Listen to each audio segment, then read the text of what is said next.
សួ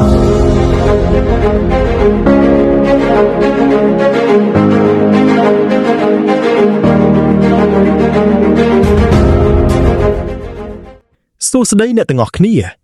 តើអ្នកទាំងអស់គ្នាចង់ឲ្យជីវិតឆ្នាំនេះផ្លាស់ប្ដូរទៅរកភាពល្អប្រសើរឡើងជាងមុនដែរឬទេ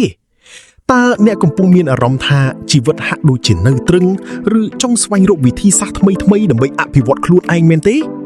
រាល់ការផ្លាស់ប្ដូរដ៏អស្ចារ្យគឺតែងតែចាប់ផ្ដើមចេញពីរបៀបគិតរបស់យើងមុនគេសូមណែនាំ e-book ថ្មីស្រឡាង13វិធីគិតនាំជីវិតឲ្យកាន់តែប្រសើរឡើងជាងមុនដោយអ្នកនិពន្ធអូលេខ្នាណា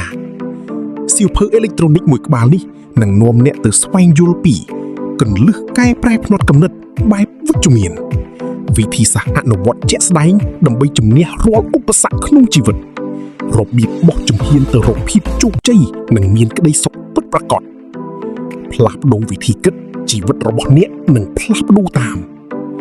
កុំទុកឲ្យពេលវេលាកន្លងទៅដោយឥតប្រយោជន៍មកចាប់ផ្ដើមវិនិយោគលើចំណេះដឹងនិងអនាគតរបស់អ្នកនៅថ្ងៃនេះ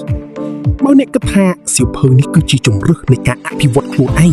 ហើយនឹងនាំអ្នកឲ្យមានជីវិតដែលល្អជាងមុននោះសូមអ្នកផ្ញើសារ